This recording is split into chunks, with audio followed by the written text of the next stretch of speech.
And now our final topic of the day. Boyfriend's friends traveling all South America and then coming back to live with us the week I give birth. Well, let's just start off by saying I was not thrilled to find out that my boyfriend's friends were coming back to live with us the week that I was giving birth and leaving 2 weeks later, which I feel is the most important time in my newborn's life and a struggling time for a first-time mum. We're both first-time parents, but to add to the plot, they're traveling all around South America and then coming back to stay with us, and my boyfriend doesn't understand that I'm terrified for people to be around my newborn, let alone people who just traveled for 3 months. I'm a first-time mum, so am I overthinking it? I've just always heard you want to limit how many people see and hold your newborn during the first 2 months of life, let alone people who are traveling in a different country. My boyfriend gets mad every time I bring it up, and I don't know how someone could not understand my worries and how I'm terrified to subjugate my defenseless child to people who are just traveling in another country. I assume she means I'm terrified to subject my defenseless child to people who are just traveling in another country, because that's a very different word. Any thoughts to tell me I'm crazy and I have nothing to worry about, or that I'm in the right and I should take precautions? I have so many questions about this. None of it makes any sense to me whatsoever. When she says the boyfriend's friends are coming back to live with us, that suggests to me that they were living in the same house for some time in the past. And if that is the case, then that's a pretty major part of context here that's missing. Because actually, if you kind of have like a roommate type arrangement with a bunch of other people, then I would not be so shocked to have them coming back. Then probably they have some right to the house that you're staying in. That's the first thing. The second thing is, when she says, I wasn't thrilled to find out that they're coming back. So it sounds to me like she was not consulted. She wasn't told. It just happened. Or rather, it was decided without her knowledge and without her consent. And so that probably means that this is not your place, right?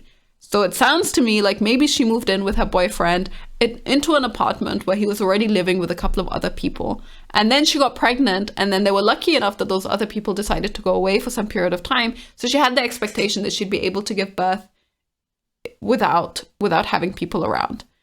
That's what I'm guessing happened here. And if you read it that way, then I would probably say you don't have the right to privacy in this place, as far as I can tell. Hopefully you have at least a room that you can be, where you can just hang out with your baby and take it easy. But that's about it, right? Legally speaking, I don't know. I feel like there's a ton that's just missing here. When she says my boyfriend gets mad every time I bring it up. Now, either he does not care at all. He seems to not be taking it seriously at all that he's going to become a father. So that's a bit strange to me if it's not a big deal to him. Or there's a giant part of this argument that's completely missing here. And if it's something along the lines of they're also paying rent for this place, then I kind of get why he would be really angry at you, because there's nothing that he can do about them just choosing to come back. That's just a living arrangement that you have.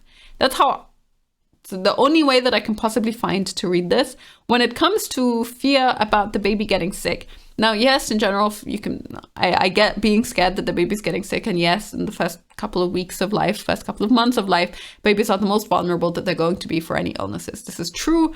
I would probably not be so worried about that versus just being around people, and presumably men, being around other random strange men who my boyfriend knows, but who are not my friends, who I don't want in my space during what is a really private time after a huge, major, life-changing event like giving birth to a baby, especially as a first-time mom.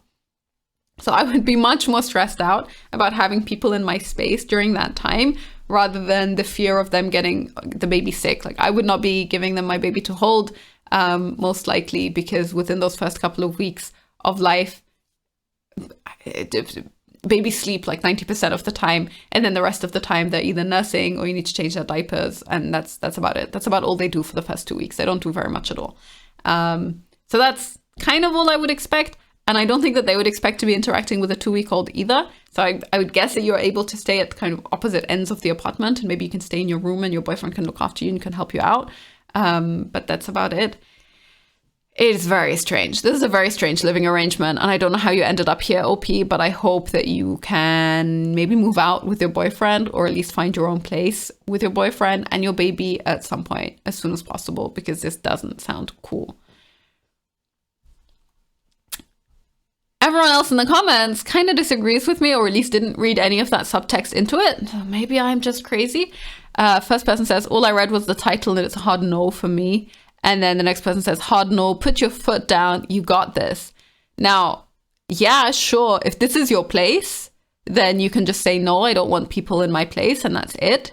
But I don't think that you would not be consulted if people were coming over to stay at your place, to be honest. I don't think anyone would do that. That sounds completely strange to me. And then there's a lot of people who go on about how terrible the first couple of weeks postpartum are. She says, you'll be bleeding so much, especially that first week postpartum. Your boobs will literally be out constantly if you decide to breastfeed. You should also be doing as much skin-to-skin contact as possible with the baby those first few weeks, and you can't do that with other people in your space. And yes, all of this is true. But honestly, my first couple of weeks postpartum, I spent most of the time in my bedroom, lying in bed with my baby. And then I was fed and watered like a plant, pretty much. So that was nice from my side, but maybe that's a very rare experience for a lot of other people. And I know that other people by 2 weeks, they'll already be going to doctor's appointments and so on. But that's just, in general, OP, you should be able to plan what your first few weeks postpartum are going to look like by yourself. Your boyfriend should be a supportive partner and help you out during that time. I have no clue how you ended up in this situation where this is even a question that you need to have and a discussion that you need to have, but it sounds pretty bad. I guess I would talk to your boyfriend and try to sort it out, and maybe try to understand why he's not taking the fact that you're going to be postpartum all that seriously, because that's a little bit strange too.